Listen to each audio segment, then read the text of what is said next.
সেটা বলেন, লইন শাকারতুম লাযিদান্নাকুম ওয়া লইন কাফারতুম ইন্না আযাবি লাশাদীদ। আয়াত তোমরা যোগ করতে পারো না।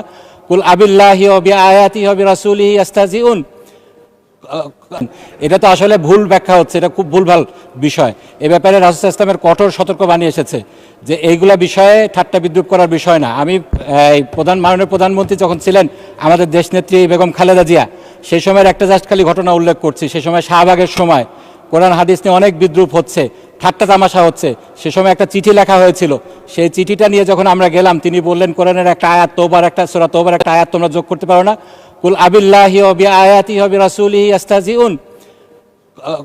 এখানে তোমরা কি আল্লাহর আয়াত, আল্লাহকে নিয়ে, আল্লাহ রাসূলকে নিয়ে, আল্লাহর আয়াত কিনে তোমরা ঠাট্টা মশকরা করছো? তো এটার জন্য তো যদি তোমরা করো তাহলে তোমাদের অবস্থান হবে জাহান্নামে। তো এই জিনিসটা আমাদেরকে খুব সতর্কভাবে নিতে হবে। কোরআন হাদিসের ভুল ব্যাখ্যা, কোরআন হাদিসের এরকম অবমাননাকর কিছু বিষয়, এগুলো আমাদেরকে কোনোভাবে করা যাবে না। এটার ব্যাপারে আপনার দৃষ্টি আকর্ষণ করছি মাননীয় স্পিকার। ধন্যবাদ মাননীয় সদস্য। আমার আলমগীর মাহমুদুল্লাহ ফরিদ একজন পুরনো সংসদ সদস্য। আমার মনে হয় না যে কোরআন হাদিস নিয়ে তিনি কোনো ব্যঙ্গাত্মক কমেন্ট করতে পারেন। তারপরেও আমরা পরীক্ষা করে দেখব, যদি কোনো ভুল ধরনের ব্যাখ্যা দেওয়া হয় কোরআন হাদিসের, সেটা এক্সপান্সড হবে। এবং কোরআন হাদিসের ভুল ব্যাখ্যা, বাংলাদেশ একটি মুসলিম প্রধান দেশ, এই দেশে কখনোই গ্রহণযোগ্য হবে না। পরবর্তী বক্তা জনাব সালাউদ্দিন আহমেদ। আপনাকে 1 নম্বর বলেছে, এটা আপত্তি আছে আপনার? বলেন, স্বরাষ্ট্রমন্ত্রীকে মাইক দেন। মানে স্পিকার, আমি বিতর্কে যাব না, কিন্তু একটা ভুল মেসেজ যাবে বিরোধী দলের পক্ষ থেকে যখন একটা অভিযোগ আকারে বা যে কোনো আকারে বলা হোক যে আমাদের একজন মাননীয় সংসদ সদস্য কোরআন আর আয়াতের ভুল ব্যাখ্যা দিয়েছে। আমি প্রথমে বলি, আলমগীর মোহাম্মদ মাহফুজুল্লাহ ফরিদ একজন মৌলানা, মাদ্রাসা পাস, দাখিল আমার পাশে ছিল।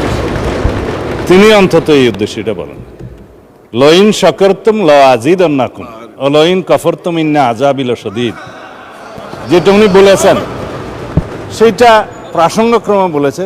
আমরা যদি আল্লাহর নিয়ামতের শুকরিয়া আদায় করি, আল্লাহ আমাদেরকে আরো বাড়িয়ে দেয়। যদি শুকরিয়া আদায় না করি,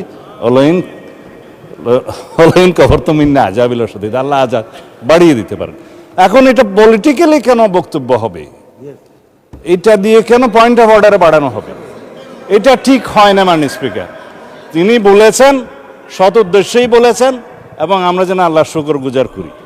এইটাকে পলিটিক্যালি আমার মনে হয় মিস ইন্টারপ্রিট করা ঠিক হবে না মাননীয় স্পিকার। আমরা এই 92% মুসলিম দেশে, জনসংখ্যার দেশে, আমাদের এই মহান জাতীয় সংসদে কোনো সংসদ সদস্যের বক্তব্য যদি ভুলক্রমেও ইসলামের প্রতি অবমাননা যদি মূলক হয়, এটা আমরা নিন্দা করব, কিন্তু এইভাবে পলিটিক্যালি ইউজ করা ঠিক হবে না মাননীয় স্পিকার। ধন্যবাদ।